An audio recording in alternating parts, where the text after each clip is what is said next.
అజ్ఞానతిమిరాంధస్య జ్ఞానాంజనశలాకయ చక్షురున్మీలితం యేన తస్మై శ్రీ గురవే నమః. గురువు గారికి వందనం. ఆయన మనం ఇవాళ ఆయన సాహితీ నందనంలోనే ఉన్నాము. ఎప్పుడో ప్రవేశించాము. ఒక్కొక్క చెట్టు పుట్ట తిరుగుతూ ఉన్నాము. ఒక్కొక్క పువ్వుని తీసుకుని సేకరిస్తూ ఉన్నాము. ఇవాళ ఈ మామూలుగా మనం మాట్లాడుకోవాల్సిన విషయం ఏమిటి అంటే, వారు అలంకార శిరోమణి. అందులోనూ గురుముఖత, అద్భుతమైన మహామహులైనటువంటి గురువుల వద్ద వేదాంతాన్ని, అలంకార శాస్త్రాన్ని అవపోసన పట్టారు మద్రాస్ సంస్కృత కాలేజీలో. ఆ తర్వాత వారు అలంకార శాస్త్రాలు ఇది అది అని లేకుండా అన్ని చదివేశారు. నిజంగా చెప్పాలంటే అది అతిశయోక్తి కాదు. ఎందుచేతనంటే వారి రచనల సంఖ్య గనక మనం చూసినట్టయితే అన్ని గ్రంథాలు రాయగలిగిన వాళ్ళకి, ఆ స్పీడ్ ఉన్న వాళ్ళకి ఎన్నో గ్రంథాలు చదవడము అనేది అసాధ్యమైన విషయం కాదు. ఇది నమ్మక తప్పదు. నమ్మితే కొన్ని నమ్మలేని విషయాలు ఉన్నప్పటికీ కూడా కొందరు, అంటే ఎందుకు వీళ్ళు విశిష్ట వ్యక్తులు అయ్యారు అంటే, ఇలాంటి అసాధారణమైన వ్యక్తిత్వం కలిగి ఉండి అసామాన్య ఘనకార్యాలు సాధించారు కాబట్టే వాళ్ళు అసామాన్యులయ్యారు, ఆదర్శ పురుషులయ్యారు. కాబట్టి ఇది సాధ్యమా కాదా అని భస్మాదృశులు అంటుంటారు గురువు గారు. మనలాంటి వాళ్ళతో పోల్చుకొని ఇది సాధ్యం కాదు కదా, నేను చేయలేకపోయాను కదా అనేటువంటి అసలు ఆలోచన రానియకూడదు. ఇక ఇవాళ నేను చెప్పదలుచుకున్నది ఏమిటి అంటే, అసలు మా సంస్కృత ప్రపంచంలో కూడా అలంకార శాస్త్రం యొక్క ప్రాధాన్యాన్ని తెలపాల్సినంతగా తెలపలేదు. ఎందుకు అనేది నాకు తెలియదు. ఓరియంటల్ మాధ్యమంలో చదువుకున్న వాళ్ళు మహా పండితులు. కానీ వాళ్ళు ఓరియంటల్ దృష్టి నుండి ఏమాత్రం పక్కకు జరగరు. అది వాళ్ళ అలవాటు. ఇంకా ఆధునిక పద్ధతిలో చదువుకున్న వాళ్ళకి ఆ సబ్జెక్టు పట్ల పట్టు ఉండకపోవడమో లేదా సమన్వయ లోపమో తెలియదు. కానీ ఒక అన్నిట్లోనూ ఫార్వర్డ్ గా ఉండేటువంటి కేరళ రాష్ట్రం వాళ్ళు ఏం చేశారు, అలంకార శాస్త్రం అంటే అలంకార శాస్త్రము, ఉపమా రూపకము ఇంతే అని చాలా మంది జనాల్లో అభిప్రాయం ఉంది. కానీ అసలు దానికి ఉన్న ప్రాధాన్యం ఏంటని వాళ్ళు చెప్పారు. ఏం చెప్పారు వాళ్ళు? అలంకార శాస్త్రము లిటరరీ క్రిటిసిజం అని, ఇంగ్లీష్ కు సంబంధించిన లిటరరీ క్రిటిసిజం, అలంకార శాస్త్రం సంస్కృతానికి సంబంధించి రెండు కలిపి వాళ్ళు inter disciplinary papers, credit courses అన్ని ఉన్నాయి. వాళ్ళ దానిలో చాలా మోడర్న్ కాన్సెప్ట్స్ ఉన్నాయి. అలా పెట్టారు. అలాంటివి మన తెలుగు దేశంలో, అంటే మన తెలుగు రాష్ట్రాల్లో, మన వైజాగ్ లో కానివ్వండి, తిరుపతిలో కానివ్వండి, సరే మన భాగ్యనగరం చెప్పనే ఎక్కడా కూడా ఇలాంటి ప్రయత్నం అసలు చేయాలనుకోలేదు. ప్రయత్నం జరగలేదు అనే కంటే అసలు దాన్ని గూర్చి ఏమాత్రం ఆలోచన లేదు. అలంకార శాస్త్రం అంటే అదేదో మహారణ్యము, అందులో ప్రవేశించలేము అనుకుని ఒడ్డున నిలబడ్డారే తప్ప దానిలోకి వెళ్ళలేదు. అయితే మనకేమో అరచేతిలో వైకుంఠం చూపించేశారు ఆచార్యులు. ఆయనేమో అన్ని బాబు చదవండిరా నాయన్లారా అని అన్ని కూడా సరళమైన తెలుగులో, అలంకార శాస్త్రమే అందమైనది, ఆ అందమైన శాస్త్రాన్ని ఇంకా అందంగా అందించారు. మరి ఇంత కూడా ఎన్నాళ్ళయింది? ఆయన మొదటి అలంకార వర్క్ 77లో స్టార్ట్ చేశారు. అంటే దాదాపు 50 ఏళ్ళ వస్తుంది దగ్గర దగ్గరగా. ఇన్ని అంటే హాఫ్ సెంచరీ అయింది. హాఫ్ సెంచరీలో కూడా ఇంతవరకు అలంకార శాస్త్రం అంటే ఏమిటి? ఇప్పుడు నేను ఈ సిరీస్ మొదలు పెట్టాలనుకున్నప్పుడు కూడా అలంకార శాస్త్రం అంటే ఎవరొస్తారో నాకే తెలియదు. సరే, అందువల్ల ముందుగా ఒకటి అసలు అలంకార శాస్త్రం అంటే ఏమిటో, దానికి మన కమ్యూనికేషన్ కి ఏం సంబంధం ఉందో, మనకి లాంగ్వేజ్ కమ్యూనికేషన్ అనే రెండు ఉన్నాయి ఏదైతే ఉన్నాయో, ఆ స్కిల్స్ అనేవి, అంటే లాంగ్వేజ్ స్కిల్స్ ప్రతి చోట అడుగుతారు, ప్రతి ప్రొఫెషన్ లో అడుగుతారు. కామర్స్ లో అడుగుతారు, ఇంజనీరింగ్ లో అడుగుతారు, లాయర్స్ లో అడుగుతారు, అందరికీ కావాలి. So language skills, communicative skills ఈ రెండు లేకపోతే ఒక టీచర్ పనికిరాడు, ఒక లాయర్ పనికిరాడు, ఒక ఇంజనీర్ ఒక బిజినెస్ ఎంబీఏ కూడా పనికిరాదు. కాబట్టి అసలు సంగతి ఏమిటంటే ఈ రెండు స్కిల్స్ అలంకార శాస్త్రంలో ఉన్నాయి. వేదాంత శాస్త్రంలో మెంటల్ బ్యాలెన్స్ ఉంటుంది. ఓన్లీ మైండ్ ని ఎలా కంట్రోల్ చేసుకోవాలనేది వేదాంత, ఎనీ తత్వశాస్త్రం లైక్ యోగా, తర్క, న్యాయ, ఏదైనా. కానీ అలంకార శాస్త్రం అలా కాకుండా అది నిజమా అబద్ధమా కాదు, చక్కటి కల్పనలతో, అంటే చెప్పాల్సింది షుగర్ కోటెడ్ పిల్లాగా చెప్పడం అనేది, అంటే ఎదుటి వాళ్ళకి అప్పీజింగ్, మనం ఎట్లా ఉండాలి, అప్పీలింగ్ గా ఉంటుంది అండ్ ప్లీజింగ్ గా ఉంటుంది. ఇలా ఉండాలి అని ఏదైతే వివరిస్తుందో శాస్త్రము, అది అలంకార శాస్త్రం. అందువల్ల అలంకార శాస్త్రం అని నేను ఎప్పుడైతే మాట్లాడుతున్నానో, అలంకార శాస్త్రం అంటే అలంకారాలు దేనికి ఉంటాయి, దేనికి కావాల్సిందని మాట్లాడుతున్నారు అంటే, కావ్యం అనేది ఒక కావ్య కన్య అయితే మనం ఏ విధంగా సాలంకృత కన్యాదానం చేస్తామో, ఈ సమాజం అనే అల్లుడికి, ఈ సహృదయులనే అల్లుళ్ళకి దాన్ని ఎలా అంటే సాలంకృతంగా అందించాలి. చక్కని అలంకారాలతో, చక్కని వయ్యారపు నడక నేర్పించి, చక్కటి కులుకులతో అలా ఉండే అమ్మాయిని అందించాలి. అప్పుడే వాళ్ళు మనస వాచ కర్మణ గ్రహిస్తారు.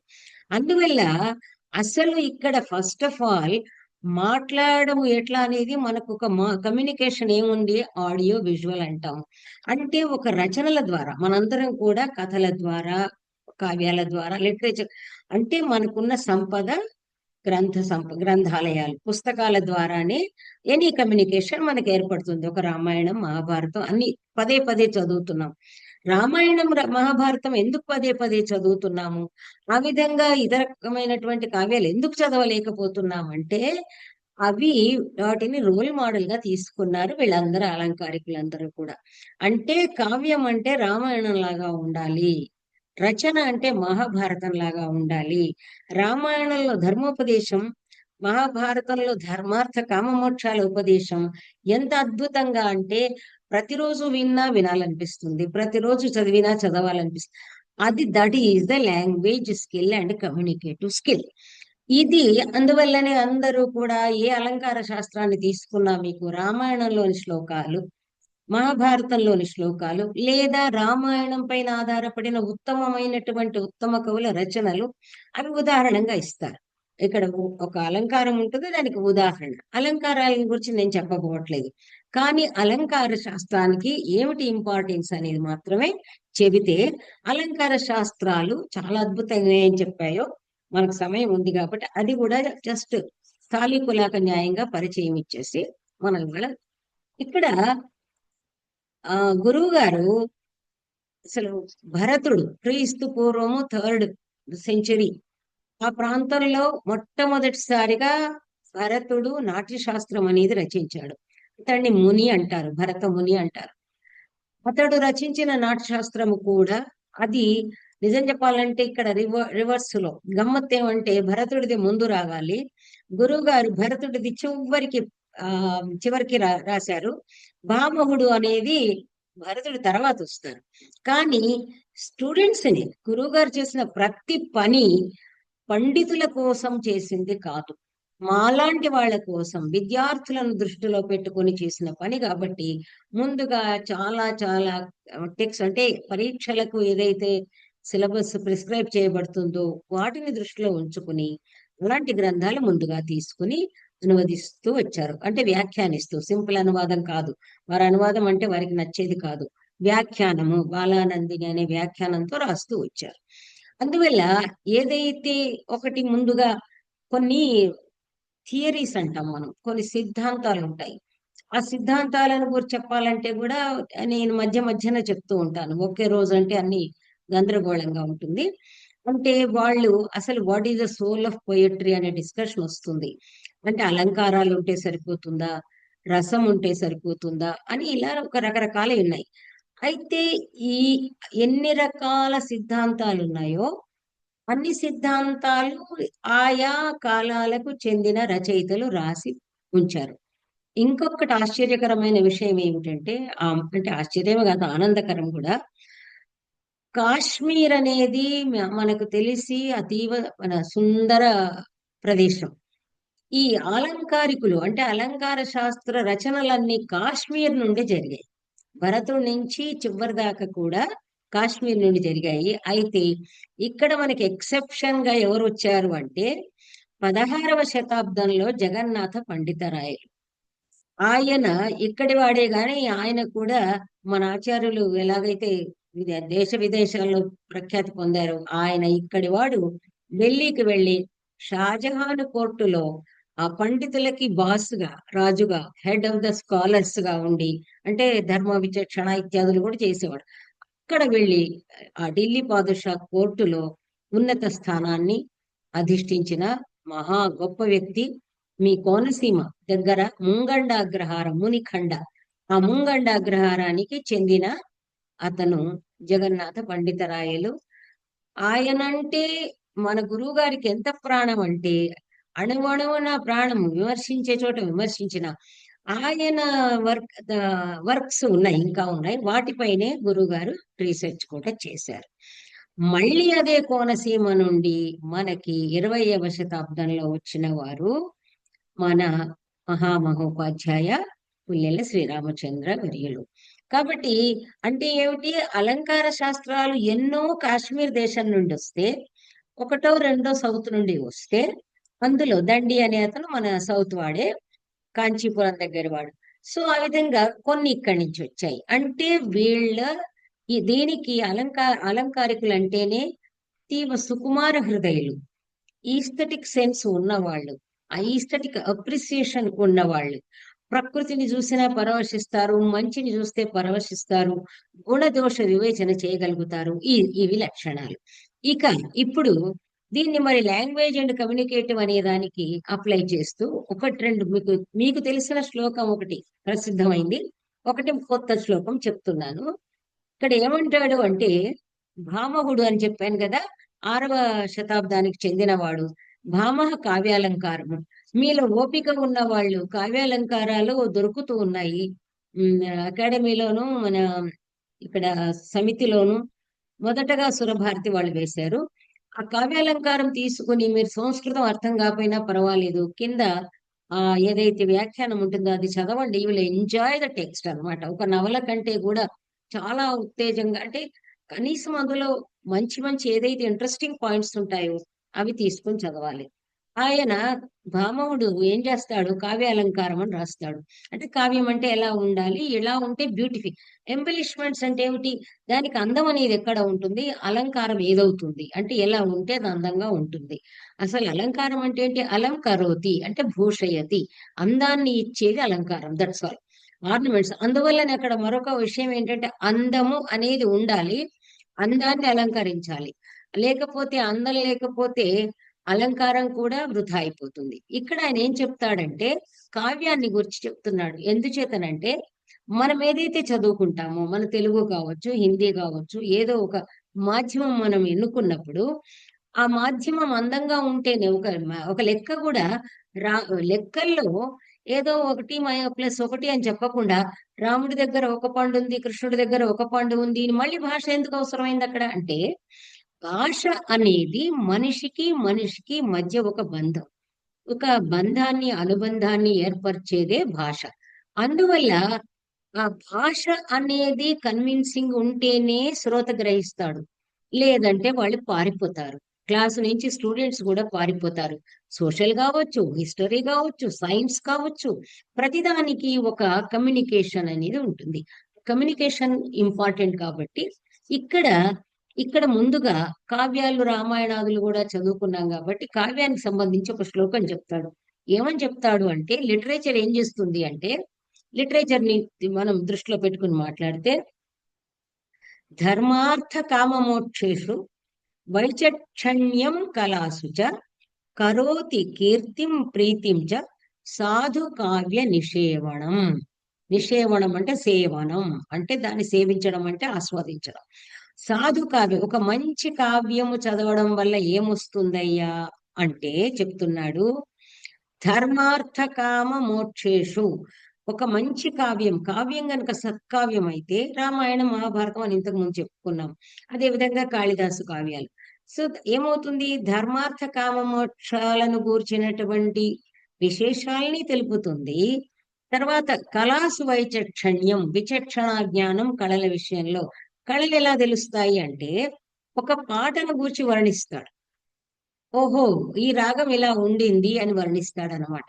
ఇప్పుడు కాళిదాస్ దానిలో సంగీతాన్ని గురించి వస్తుంది. మన చిత్రలేఖనాన్ని గురించి వస్తుంది. ఇలా వాటిల్లో కావ్యాలలో లలిత కళలను, నాట్యాన్ని గురించి వస్తుంది. ఇప్పుడు ఇక్కడ ఎంఏ రాసిన వాళ్ళు ఉన్నారు. దానిలో మాళవికాగ్నిమిత్రలో నాట్యం ఉంటుంది. శాకుంతలంలో చిత్రలేఖనం ఉంటుంది.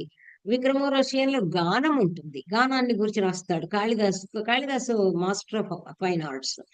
అందువల్ల ఈ విధంగా వాటిని గురించిన పరిచయం కూడా కలుగుతుంది.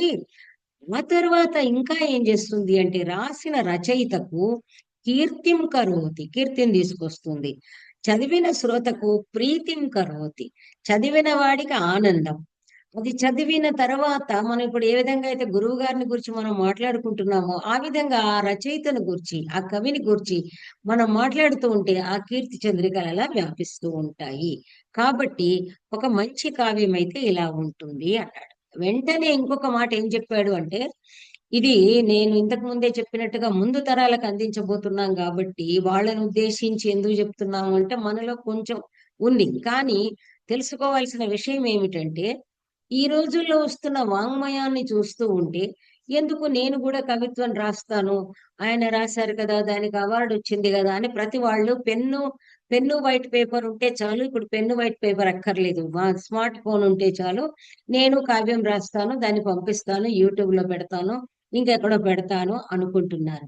కానీ భామహుడి మాట విన్న తర్వాత వాళ్ళు ఏం చేస్తారో తెలుసుకోవాలి. ఏమంటున్నాడంటే, నా కవిత్వం అధర్మాయ వ్యాధయే దండనాయవా కుకవిత్వం పునః సాక్షాత్ మృతిమాహుర్ మనీషిణ అన్నాడు. అయ్యా, కవిత్వం ఎందుకు రాసి చంపుతారయ్యా మమ్మల్ని? కవిత్వము కవిత్వము అకవిత్వము అంటే కవిత్వం రాయకపోవడమో అధర్మానికి దారి తీయదు. అంటే కవిత్వం రాయకపోతే, కావ్యాలు రాయకపోతే మహాపాపమేమి అంటదు. మళ్ళీ అయ్యో రాయకపోతే ఏమన్నా మరి వ్యాధి వస్తుందా అంటే అబ్బెబ్బే, వ్యాధి కూడా రాదు. ఎవరన్నా శిక్షిస్తారా, నువ్వు నువ్వు కావ్యం రాయలేదు నిన్ను పనిష్ చేస్తామంటారంటే అబ్బే లేదు. అంటే కావ్యము రాయకపోతే వచ్చే నష్టమేమీ లేదు.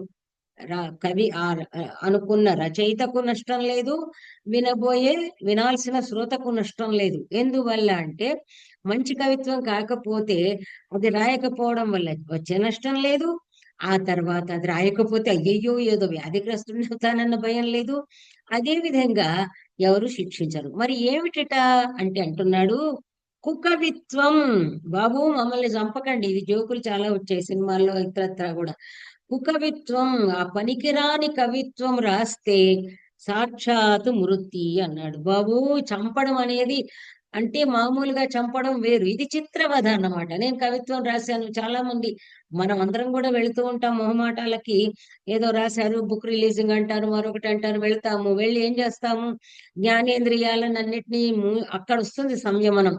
అక్కడ యోగంలోకి వెళ్ళిపోయి కళ్ళు మూసుకుని బాబు ఎప్పుడైపోతుంది మీటింగ్ అనుకుంటాం. కాబట్టి అంటున్నాడు, కుకవిత్వం పునఃసాక్షాత్ మృతి మాహుర్ మనీషిణ. అయ్యా అంటే నాలాంటి వాళ్ళు కవిత్వం రాయలేదని బాధపడాల్సిన అవసరం లేదు. చేత కాకపోతే హాయిగా ఏదో వచ్చింది రాసుకుంటూ కూర్చోవాలి. కానీ కవిత్వం అంటూ ఇతరులను మాత్రం వాళ్ళని శిక్షించకండి, మీకు శిక్ష లేదు అని చెప్పిన తర్వాత ఇక్కడ మీకు అసలు చాలా రెగ్యులర్ గా మీరు రేడియోలో వింటున్న శ్లోకం ఏం చేస్తుంది అంటే మీకు లాంగ్వేజ్ యొక్క గ్రేట్నెస్ చెప్తుంది. అది మళ్ళీ ఊరికనే స్మారయామి, జస్ట్ రిమైండింగ్ యూ. ఏమిటది అంటే భాషకి ఎంత ఇంపార్టెన్స్ ఉందో.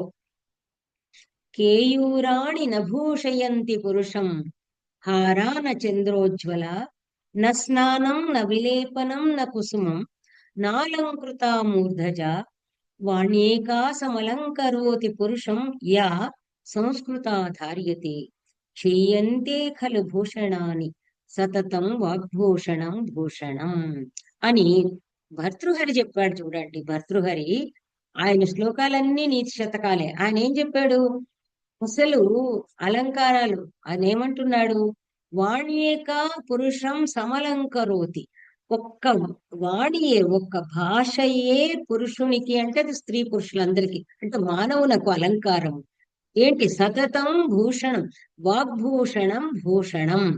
చక్కని మాట ఏదైతే ఉంటుందో అదే మనిషికి అలంకారాన్ని కూరుస్తుంది.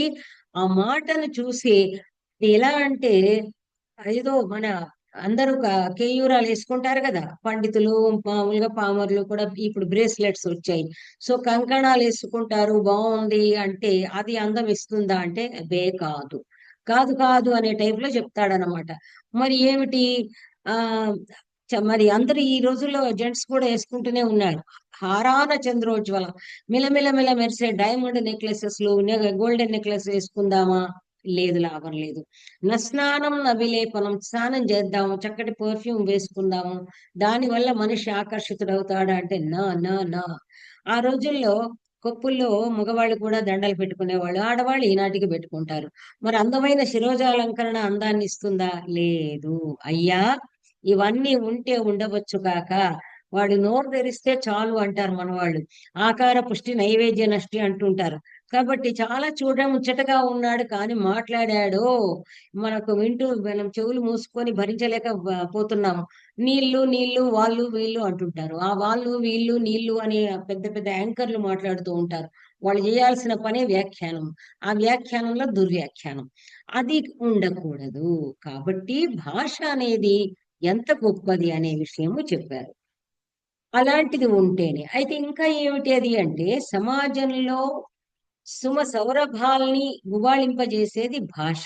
మరి భాష అంటే ఏమిటి? అంటే భావాన్ని వ్యక్తీకరించేది. భావానికి రంగు భేదాలు లేవు. భావము మనసులో ఉన్నప్పుడు వీడు ఆంధ్రుడు, వీడు తమిళనాడు వాడు, వీడు కేరళ దేశీయుడు అనేది ఎవరికి తెలియదు. ఆ లోపల ఉన్న భావము, అనురాగము, all the feelings. Feelings are common. Feelings కి అసాగర జలం లాగా ఒకేలాగా ఉంటాయి. బావుల్లో నీళ్లలో ఇది ఉప్పగా ఉంది, ఇది తీయగా ఉంది, ఇది అలా ఉంది అని బయటకు వచ్చినప్పుడు ఆ నీటికి ఇన్ని రకాల భేదాలు కానీ, అది అక్కడ అనంత సాగరంలో ఉన్నప్పుడు దానికి అసలు ఒకటే నిశ్చలత్వం దాని. అదే విధంగా ఈ వాంగ్మయ సాగరంలో కూడా ఎలా ఉంటుంది అంటే ఎప్పుడు ఆ దానిలో ఎలా ఉంటుంది అంటే చక్కగా భావాలుగా ఉన్నంతసేపు ప్రాబ్లం లేదు. భావ వ్యక్తీకరణ వచ్చినప్పుడే అది అందంగా ఉండాలి. మీ మనసులో కోపము ఉండొచ్చును, ఆల్ ఎమోషన్స్, కామ క్రోధ లోభ మోహ. ఎందుకు అంటే కావ్యాల్లో చెప్పబోతారు. మీకు జస్ట్ ఫర్ ఎగ్జాంపుల్ విసుగు రాకుండా మామూలుగా బోర్ కాకుండా ఉండడానికి చెప్తాను. మామూలుగా లవర్స్ ఉంటారు. ఈ రోజుల్లో మీరంటే ఏంటి మన అందరం చూస్తున్నది ఏమిటండి? ఐ లవ్ యూ అంటాడు వాడు కొండెక్కి. అది చూస్తే బహుశా ఈ జనరేషన్ లేదా అలాంటి వాళ్ళకి ఆనందమేమో గాని మనకైతే ఐ లవ్ యూ అని కొండెక్కి కోనెక్కి ప్రతిధ్వనించేట్టుగా ఎవడయ్యా చెబుతాడు? ప్రేమ అనేది, అనురాగం అనేది అత్యంత అపురూపమైంది. It is secret. అది రహస్యం. మనసును తాకేది. ఇదేమిట్రా వెర్రిగా ఉంది అంటాం. అదే విధంగా మామూలుగా ఒక అమ్మాయిని పిలిచినా, లేకపోతే ఒక ప్రియురాల్ని పిలిచినా, ఒక భార్యని పిలిచినా, మన పాతకాలం వాళ్ళైనా కూడా ఇదిగో ఇదిగో మాట అనేవాళ్ళు. ఇదిగో మాట ఎలాగంటే ఏట్రా అంటారు కొంతమంది. అది వాళ్ళకి అనురాగమేమో, వాళ్ళు బాగానే అన్యోన్యంగా ఉంటారేమో కానీ ఒక శ్రోత అక్కడ ఉండి ఉంటే ఇదేమిటబ్బా అలా మాట్లాడతాడు అంటారు. అంటే ఏమిటి? ఇక్కడ మామూలుగా సభలో ఉన్నప్పుడు అంటే నలుగురు ఉన్నప్పుడు ఇంట్లో ఉన్నప్పుడు అనట్లేదు. ఏకాంతంలో ఏదో కృష్ణుడు పాపం పాద తాడనం కూడా భరించాడు కదా. ఏకాంతంలో మీరు ఎలా ఉంటారు, మీ ఇంట్లో నాలుగు గోడల మధ్య ఎలా ఉంటారు అన్న చోట నేను భాషను గురించి మాట్లాడడం లేదు. అది ఈవెన్ ఈ అలంకారికులు కూడా మాట్లాడడం లేదు. కానీ సమాజం అనేది ఒకటి ఉంటుంది. సామాజిక పరమైనటువంటి భాష అనేది ఒకటి ఉంటుంది. That is called decency. దానికి డీసెన్సీ అవసరం. ఇంట్లో ఎలా ఉంటున్నారు అది అవసరం లేదు. ఇంట్లో మీ వస్త్రధారణతో పని లేదు. ఇంట్లో మీ వేషభాషలతో పని లేదు. మీరు ఎలా ఉంటారో మాకు అవసరం లేదు. కానీ సమాజంలోకి వచ్చినప్పుడు సమాజంలో కొన్ని నియమాలు ఉంటాయి కాబట్టి ఇక్కడ భాష భావ వ్యక్తీకరణ అవసరము. ఈ రోజుల్లో అన్ని వర్గాలలో అది లోపించింది. ఎందుకు లోపించింది అంటే చెప్పేవాళ్ళు లేకనా లేదా కావాలనా అది మనకు తెలియదు. కాకపోతే భాష అనేది బాగుండాలి అనేది ఎందుచేతనంటే భాష జానపద భాష కాదా అంటే ఎవరు కాదనట్లేదు. జానపద భాష, మాండలిక భాష అన్ని ఒప్పుకున్నారు. అందువల్లనేమన్నారు? మన మామూలుగా అధికారిక భాష అని ఒక మాట మాట్లాడారు. సభలల్లో మాట్లాడే భాష వేరుగా ఉంటుంది. మనం ఏదైతే ఇంకా మన ఒక కార్యక్షేత్రం అంటే ఒక వ్యవసాయ క్షేత్రానికి వెళ్ళాం. అక్కడ మాట్లాడే భాష వేరుంటుంది. కర్మాగారంలో భాష వేరే ఉంటుంది. అందువల్ల సంస్కృత వాంగ్మయంలో భరతుడి నాట్యశాస్త్రం కనుక చదివితే ఎవరెవరు ఎలాంటి భాష ఆ రోజుల్లో కూడా జానపదం అని మనం ఏదైతే మాట్లాడుతున్నామో ఆ రోజుల్లోని జానపదాలే జనులకు అర్థమయ్యే భాషలే పాళీ భాష, ప్రాకృత భాష. బుద్ధుడు ఏం చేశాడు? సంస్కృతం రాక కాదు బుద్ధునికి. బుద్ధుడి బోధనలన్నీ పాళీ భాషలో ఉంటాయి. అది కూడా గురువు గారు రచించారు ధమ్మపదం. దానికి ట్రాన్స్లేషన్ తో కూడా ఆ పుస్తకాలు వచ్చాయి. సో ఎందుకు అంటే జనసామాన్యానికి అందాలి అనేది. ఎందుకంటే అందులో ఎలా ఉంటుంది? మనం ఆర్య అంటాము. అసలు మీరు ఆశ్చర్యపోయేది విషయం ఏమిటంటే పాళీ భాష అంటే మనకు దగ్గరగా ఉంటుంది కొన్ని పదాలు. ఆర్య అని మనం అంటాము, అయ్య అంటారు, అజ్జ అంటారు. సో ఇప్పుడు ఓజ అంటారు, ఒజ్జ అంటారు. కాబట్టి మన దగ్గర అక్క ఇట్లాంటివి ఏవైతే ఉన్నాయో ఈ పదాలు కొన్ని ప్రాకృతంలో ఉన్నాయి. అందువల్ల ప్రాకృత భాష ఉంది. అదే విధంగా అర్ధమాగధి అంటాము. ఇప్పుడు మామూలుగా మహారాష్ట్ర భాష ఉంది. అది సంస్కృతానికి దగ్గరగా ఉంటుంది కానీ సంస్కృతం కాదు. కోంకణం కూడా సంస్కృతానికి దగ్గరగా ఉంటుంది కానీ సంస్కృతం కాదు. మనం ఏదైతే మాండలికాలు మన కోనసీమ, కృష్ణ, గోదావరి, మన తెలంగాణలో 3 జిల్లాలు డిఫరెంట్ డిఫరెంట్ గా ఎలా ఆ మాండలికాలు అనేవి వేరు. మాండలికాలు ఎక్కడ మాట్లాడతారు? ప్రాంతాల్లో మాట్లాడతారు. కానీ సభలో మాట్లాడేటప్పుడు గ్రంథాలు చదువుతారు కాబట్టి గ్రంథాధ్యయనం గ్రాంధిక భాష అనేవాళ్ళం. ఇప్పుడు గ్రాంధిక భాష కాదు, శిష్ట వ్యావహారికం అంటున్నారు. అయితే రచనలు కూడా మాండలిక భాషల్లో రాయొద్దనలేదు. కానీ టెక్స్ట్ బుక్స్ మాండలిక భాషలో పెడితే ఎలా? సభల్లో మాట్లాడాల్సి వస్తుంది. అన్ని మండలాల వాళ్ళు కూడా ఒక దగ్గర చేరతారు కాబట్టి అక్కడ మనం స్టాండర్డైజేషన్ అనేది ఒకటి రావాలన్నమాట. సాధారణీకరణం రావాలి. అందువల్ల అక్కడ భావంగా మీద భావాలన్నీ ఒకటే, భాష వ్యక్తీకరణ ఇంపార్టెంట్ అని చెప్పాడు. నేను అందుకే ఒక ఎగ్జాంపుల్ ఇచ్చాను. గర్భంలో ఉన్న గర్భస్థ శిశువు ఏమీ తెలియదు, ఎవరికి ఎలా ఉన్నాడో తెలియదు, ఏ స్కాన్ తీసినా. వాడు పుట్టిన తర్వాత వాడి పోలికలు తెలిసిపోతూ ఉంటాయి. ఇలా ఉన్నాడు, ఇలా ఉన్నాడు, ఇలా ఉన్నాడు. మీరు ఒక్క దగ్గర ఉంచిన శిశువులను అంటే ఏంటి? మన యొక్క ఐడెంటిటీని తెలియజేస్తుంది అనమాట. ఆ విధంగా భాష కూడా ఒక్కసారి నోట్లో నుంచి బయటపడిందంటే మనం ఏమిటో, మన సంస్కారం ఏమిటో, మన మనదంతా ఏమిటో వ్యవహారం తెలుపుతుంది. అందువల్ల మనం అలా ఉండకూడదు. అందుచేత ఇక్కడ ప్రకృతి మనోజ్ఞంగా ఉంటే మనసు ఉల్లాసంగా ఉంటుందని నేను గురువు గారిని గురించి కూడా చెప్పాను. ఇక్కడ క్రీస్తు పూర్వము 3-4 నుండి క్రీస్తు శకం 16 వరకు వచ్చిన శాస్త్రాలను చదవడానికే జీవితకాలం సరిపోదు. అలాంటిది ఆచార్యవర్యులు గ్రంథాలన్నింటినీ క్షుణ్ణంగా అధ్యయనం చేసి పరిశీలించి వాటిల్లో ఏది ఇక్కడ ఉంది, ఏది ఇక్కడ ఉంది, ఈయన చెప్పింది ఏమిటి, ఈయన చెప్పింది ఏమిటి, ఇక్కడ ఏది సబబుగా ఉంటుంది, ఏది సబబుగా ఉండదు అంటూ వాటన్నిటినీ చేసి జీవితమంతా రచనా వ్యాసంగంలోనే గడిపిన అలంకార శిరోమణి ఆచార్యవర్యులు. జీవితమంతా అంటే ఎప్పటి నుంచి ఎప్పటిదాకా రాస్తూ వెళ్ళారో ఆ మోనోగ్రాఫ్ లో వెనకాల నేను ఇందాక చూస్తూ ఉన్నాను. అందుచేతనే ఆయన ఏమిటి అంటే అలంకార శిరోమణి, కోనసీమ కొంగు బంగారం. యాక్చువల్లీ ఆంధ్రదేశానికి కోనసీమ కొంగు బంగారం అంటారు. కానీ ఆ కోనసీమకే కొంగు బంగారం మన ఆచార్యవర్యులు. ఇక మరొక విషయం చెప్పాలంటే ఈ సిరీస్ అవసరమా అని ప్రశ్నించుకుంటే భారతదేశం అంతా మనము ఈగ ఇళ్ళలకుతూ పేరు మర్చిపోయిందంటారు. దీపం కింద నీడ ఉంటుంది, నీడ ఉంటుంది. మన తెలుగు వాళ్లకు మాత్రమే అంతగా పరిచితులు కాని మన శ్రీరామచంద్రుడు గారు యావత్ భారతంలో పండితులందరికీ సుపరిచితులు, సంస్కృత భాషావేత్తలకు మరీ సుపరిచితులు. ఇంకా అమెరికా లాంటి విదేశాల్లో ఉన్న వాళ్లకు కూడా వారు రామాయణము వాటి ద్వారా వారు సుపరిచితులు. ఏమిటయ్యా సమస్య వచ్చింది అంటే దీపం కదా మనదేమో దీపం, ఈ దీపం కింద మనం అంతా కూడా కొట్టుమిట్టాడుతున్నాము అంధకారంలో. అందువల్ల ఈ సిరీస్ అనే కార్యక్రమం చేపట్టాల్సి వచ్చింది.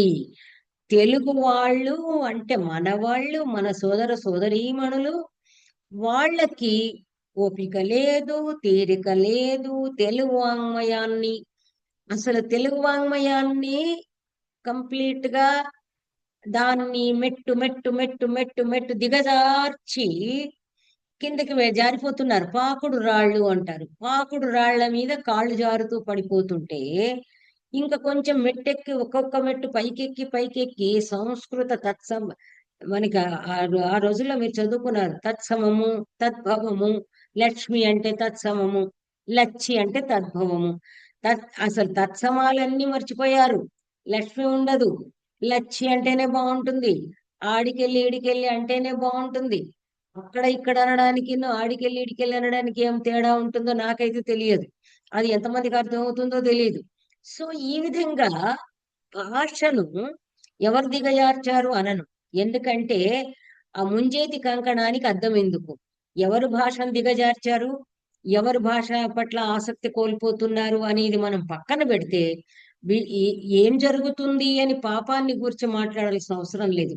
పాపాన్ని గురించి మాట్లాడితే పాపం చుట్టుకుంటుంది. కాబట్టి మనం చేయాల్సిన పని ఏమిటి అంటే మంచి మాట్లాడుకోవాలి. కాబట్టి నాయనలారా, మనమందరము శ్రోతృగణం అంతా కూడా ఓహో ఇలా ఉందట. అలంకార శాస్త్రం అంటే అలంకారాలు కావ్యాలు అని చెప్పడమే కాదు, తద్వారా అంటే మనకి నిజం చెప్పాలంటే క్లాస్ మనకి 3 మీడియాస్ ఉంటాయి. ఏదైతే ఆ మన ఈ మీడియా కాదు ఏంటి మన ఈ రోజుల్లో ఏమిటి ఇక మన మాస్ మీడియా అంటే లైక్ డిజిటల్ మీడియా ఇది కాదు. ఇక్కడ మాట్లాడాల్సింది మీడియా ఏంటంటే 3 రకాలు ఉంటుంది. ఒకటి ఆ అది ఉత్తమాధికారులు అంటారు. ఉత్తమ మధ్యమ అనేది మనం పక్కన పెడితే చాలా బాగా చదువుకున్న వాళ్లకు చెప్పేది ఒక కమ్యూనికేషన్ ఉంటుంది. కొంచెం యావరేజ్ వాళ్లకు చెప్పేది ఒక కమ్యూనికేషన్ ఉంటుంది. మామూలుగా చాలా చిన్నపిల్లల లాంటి వాళ్ళకు చెప్పేది ఒక కమ్యూనికేషన్ ఉంటుంది అనే విషయము మనకు ఈ అలంకార శాస్త్రంలో చెప్తారు. దానికి డైరెక్ట్ అంటారు. దాన్ని టెక్నికల్ వర్డ్స్ ఇప్పుడు చెప్పను. దానికి కావాలంటే ఒక క్లాస్ తీసుకొని చెప్తా. అంటే ఒకటేమో అది ఉండేది ఉన్నట్టుగా వాచ ఎక్స్ప్లిసిట్లీ అంటాం మనం ఇంగ్లీష్లో, అంటే డైరెక్ట్ గా చెప్పడం. ఇంకొకటి హింట్ ఇచ్చి చెప్పటం, దాన్ని ఏదో లక్షణ అంటారు, అంటే ఇండికేటివ్ మీనింగ్. మరొకటి ఉంటుంది సజెస్టివ్ మీనింగ్. అంటే మామూలుగా ఇప్పుడు ఏదో మీలో ఎవరో ఒకళ్ళు అయ్యో నేను రాలేదు, నాకు వీలు కాలేదు అన్నప్పుడు నేను అయ్యో పాపం ఏదో తీరిక లేకుండా ఉండి ఉంటుంది, దానిదేముంది అన్నాను అనుకోండి. ఈ మాటలో నిజంగానే సౌజన్యంతో సౌహార్దంతో అన్నదే ఉంది, వేరే రకమైనటువంటి అర్థం రానే రాదు. కానీ అబ్బో మీరెక్కడండి, మీరు పెద్దవారు, మీకెక్కడ కుదురుతుంది లేండి మాలాంటి వాళ్ళ క్లాస్ రావడానికి అన్నాం అనుకోండి, అది మీకు ఆటోమేటిక్ గా అందులో వ్యంగ్యం ఉందని అర్థం అవుతుంది. సో ఈ వ్యంగ్యం అనేది చిన్న పిల్లలతో మాట్లాడడం, వాడికి ఏమర్థం అవుతుంది? అబ్బా చాలా గొప్పోడి లేవోయిన మనం 5 ఏళ్ల పిల్లోడు అంటే వాడు పాపం ఏం అర్థం కాదు, బిక్కమొహం వేసుకుంటాడు. ఆ తర్వాత ఏదో ఉంది నా నెత్తి మీద ఉంది చూడు అంటాం, వాడికి ఏమర్థం అవుతుంది? నిజంగా నెత్తి మీద చూస్తాడు. సో ఈ రకమైనటువంటి కమ్యూనికేషన్స్ ఉన్నాయి అనే విషయము మనకు నాటకాలలోనేమో డైలాగుల ద్వారా తెలుస్తుంది. ఈ అలంకార గ్రంథాలలో అన్నిట్లో కూడా ఎలా మాట్లాడాలి ఏమిటని చెప్పడమే కాకుండా ఇంకొక చిన్న విషయం ఏమిటంటే ఆ శబ్దాలకు అలంకారాలు అనేది పక్కన పెట్టండి. మీరు ఉపమాలంకారం వాడతారా, మెటాఫర్ అంటే ఏమిటి? ఆహా చంద్రబింబం లాంటి ముఖం అంటారా, అది చంద్రబింబమే సుమ అంటారా, చౌదవీక చాందుహో అని మన హిందీలో కూడా ఉంది కదా, అలా అంటారా? అవన్నీ పక్కన పెట్టండి. అది కాదు ఇక్కడ కావాల్సింది. ఇక్కడ మనం మాట్లాడేటప్పుడు ఎప్పుడైతే ఒక మాట మాట్లాడుతున్నామో ఆ మాట ముందుగా పదము ఒక శబ్దము గనక ఉచ్చరిస్తే అది ఎలా ఉండకూడదు అనేది చెప్తారు. అంటే అర్థం ఎక్కడికో వెళ్ళిపోకూడదు, వినే వాళ్ళకి అశ్లీలంగా వినబడకూడదు. ఎందుకంటే ఒక భాషలోనే మనకు ఒక్కొక్కసారి విపరీత అర్థాలు వస్తాయి. కాబట్టి వాళ్ళు ఏమంటారంటే తెలుగులో మన మాతృభాషల్లో మాట్లాడేటప్పుడు శబ్దాలు ఎలా ఉండాలి అంటే చాలా చక్కగా స్ఫుటంగా ఉండాలి. చాలా ఇంతకు ముందే చెప్పాను కదా, ప్లీజింగ్ గా ఉండాలి. ఆ మాడ్యులేషన్ ఉండాలి. అంటే మాడ్యులేషన్ కూడా అవసరం. వాళ్ళు అది కూడా మన అలంకార శాస్త్రంలో వస్తుంది. గొంతు అంటే నాటకాల పాత్రలు మనకు కొన్ని నచ్చుతాయి, కొన్ని ఎందుకు నచ్చవు అంటే రసానుగుణమైన వాయిస్ ఉండాలి. ఏదో ప్రియురాల్ని పిలవాలంటే ప్రియే అనకూడదు. మనకి ఇప్పుడంతా డబ్బింగ్ గోల గోల కాబట్టి ప్రియే, శకుంతలే అనాలి. సో, ఈ విధంగా భాష గురువుగారు ఉన్నారంటే మన వాళ్ళు అంటారు, "నమస్కారం అండి" అవసరం లేదు. "నమస్కారం సార్" అనాలి. సో, ఈ విధంగా ఎలా మాట్లాడాలి అనేది వ్యాకరణంలో కూడా చెప్పారు. గురువుగారికి ఎలా అభివాదం చేయాలి ఇవన్నీ. కాబట్టి అలంకార శాస్త్రం అనగానే ఏదో చెబుతుంది. మనకు అందులో పనికొచ్చే వస్తువే లేదు అని అనుకునే భావనలో ఉండడం వల్లనేమో బహుశా తెలుగు విభాగాల్లో అలంకార శాస్త్రాలు ఎన్ని తెలుగులో వచ్చినప్పటికీ, తెలుగులో కూడా అద్భుతమైనటువంటి అలంకారికులు ఉన్నారు. చివరికి వాళ్ళ పుస్తకాలు ఒకప్పుడు పెట్టారు. ఆహ్, 50 ఏళ్ల కింద అవన్నీ కూడా తెలుగు విభాగంలో కూడా చెప్పబడ్డాయి. రాను రాను అన్ని తీసేశారు. తెలుగు తెలుగు అలంకారికులు లేరు. సంస్కృత అలంకారికులు లేరు. కన్నడ ఎవరు లేరు.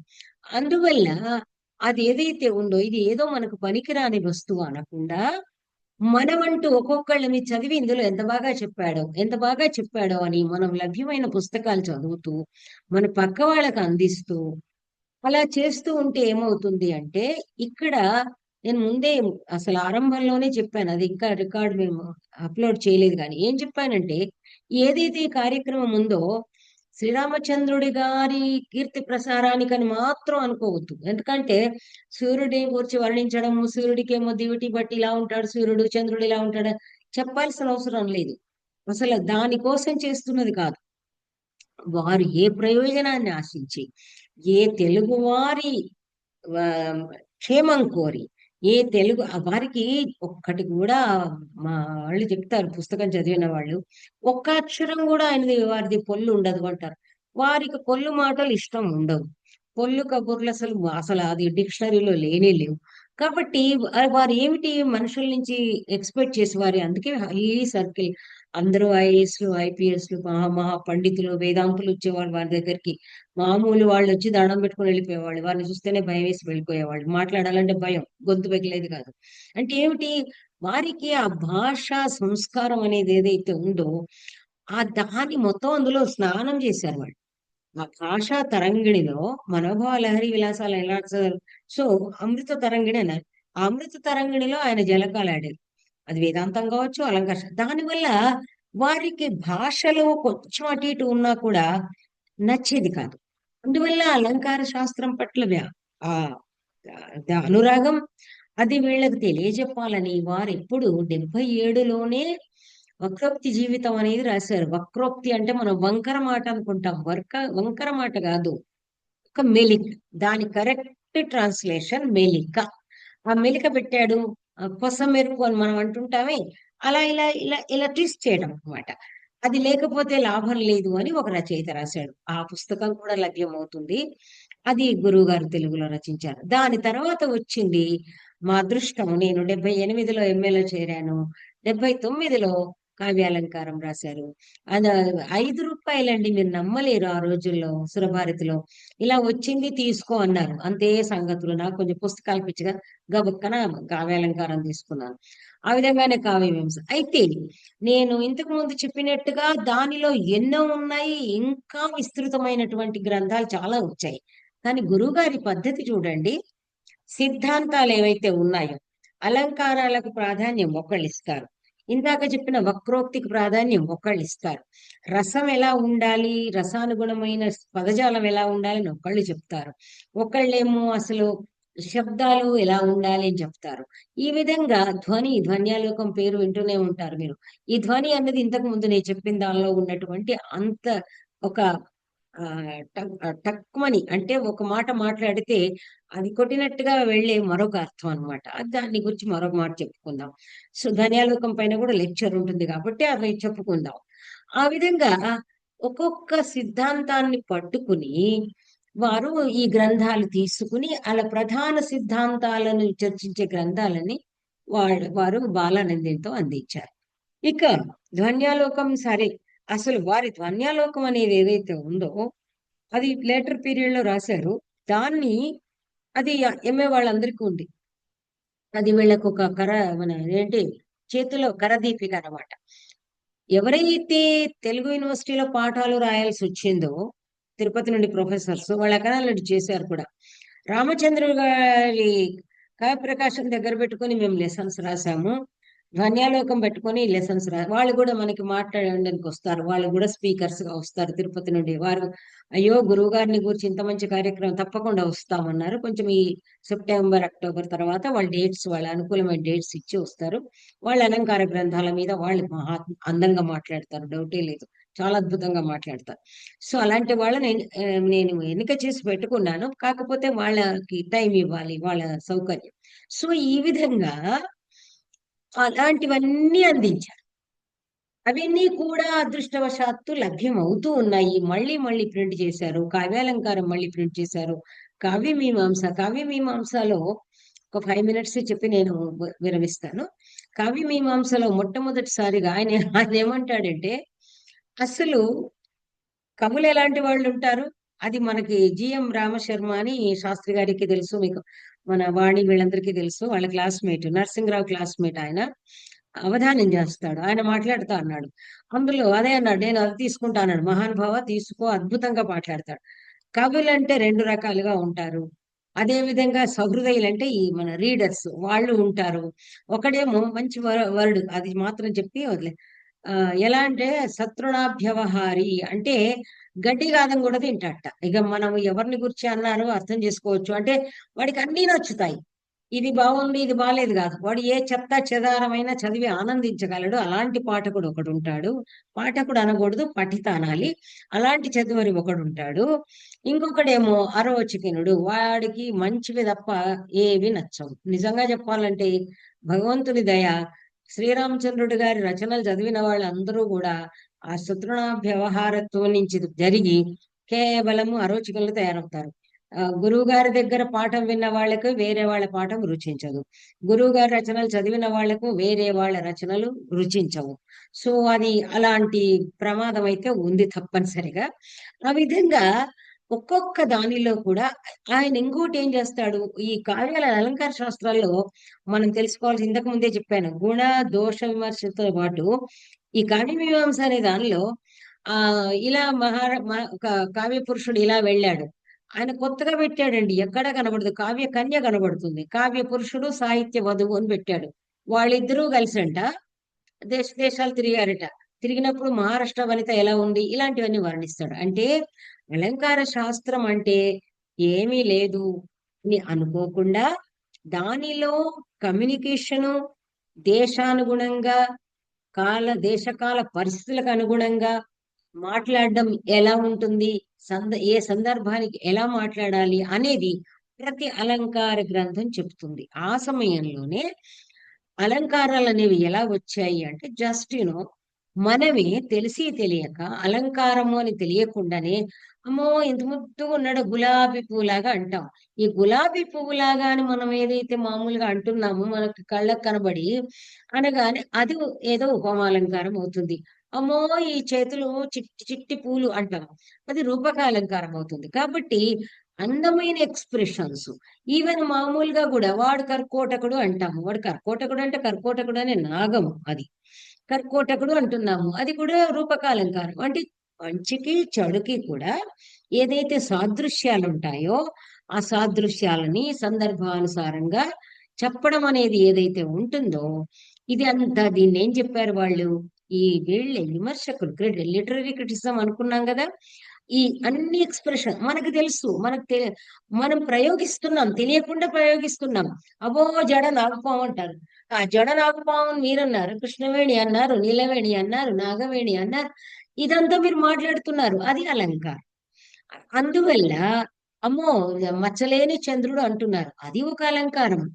వాడు చంద్రుడు అని వ్యంగ్యంగా అంటున్నారు, అంటే వాడిలో మచ్చ ఉంది అని చెప్తున్నారు. సో ఈ విధంగా అలంకార శాస్త్రం అనేది సమాజానికి, మనుషుల మధ్య అవగాహనకి, మనుషుల మధ్య ఒక సత్సంబంధానికి ఎంతగా దోహదపడుతుందో తెలుసుకోవాలి అంటే మనకు లభ్యమవుతున్నటువంటి నిజానికి సంస్కృతం వాళ్ళు చదువుకోవడానికి తెలుగు అనువాదాలు లేనటువంటి మహా ఇంకా గ్రంథాలు బోలెడున్నాయి. ఈ తెలుగులోకి వచ్చింది ఒకే ఒక గ్రంథము, ప్రతాపరుద్రీయం అనే సంస్కృత గ్రంథాన్ని ప్రతాపరుద్ర యశోభూషణము అని దాన్నొక్కదాన్ని మాత్రమే, ఎందుకంటే అది 14వ శతాబ్ది మన ఎవరు ప్రతాపరుద్రుని కాలంది. అది ఎవరో మహానుభావుడు తెలుగులో ఆ, అందించారు. అదే వీళ్ళందరికీ కూడా తెలుగు విభాగంలో అలంకార శాస్త్ర గ్రంథము ప్రాథమిక గ్రంథము. అది సంస్కృతంలోనే గురువు గారు నాకు దాంతోనే ఆరంభించారు. జనరల్ గా అలాగే ఆరంభిస్తారు, అలంకార శాస్త్రం అని. అది ఎందుకంటే అందులోనే నాటకం ఉంటుంది, అందులో లక్షణాలు ఉంటాయి. అది తప్ప మనకు తెలుగులో ఏదో ఆంధ్ర రస గంగాధరం అన్నీ వచ్చాయి, కానీ కొంచెం జటిలంగా ఉంటాయి అన్నమాట. అవన్నీ చూసినటువంటి ఆచార్యవర్యులు, నిజానికి అర్థశాస్త్రం కూడా ఒకప్పుడు వచ్చింది, కానీ గ్రాంథిక భాష మరి అట్లాగూ తను చేసి అని ఈ విధంగా ఉంటుంది. అలా కాకుండా మోడర్న్ టెక్నికల్ టర్మ్స్ గురుగారు అందించారు. కాబట్టి గురువుగారు అందించినటువంటి అద్భుతమైన ఈ పానీయాన్ని, ఈ పాయసాన్ని, అమృతాన్ని అందరికీ అందించే ప్రయోజనంతో నేను ఏర్పాటు చేసిన ఈ విందు, ఇది నిజం చెప్పాలంటే గురువు గారు అందించిన అమృతాన్ని పంచే విందు ఇది. మన శ్రోతృ రసాయనం అంటారు, చెవులకు వీణుల విందు. నేను అరేంజ్ చేసింది వీణుల విందు మాత్రమే, ఇందులో గొప్పతనం ఏం లేదు. ఓన్లీ ఐఆమ్ కమ్యూనికేటర్ అన్నమాట. అందుకని ఏం చేస్తున్నాను అంటే, నేను లెక్చర్స్ అలా ఎవరంటే వాళ్ళని పిలిచి అరేంజ్ చేయొచ్చు. అది ఓన్లీ కౌంట్ అన్నమాట. అంటే ఎవరికైనా రిపోర్ట్ రాసి పంపాల్సి ఉంటే, వాళ్ళు మనకు ఫండింగ్ ఇస్తే అప్పుడు ఏం చేయాలి?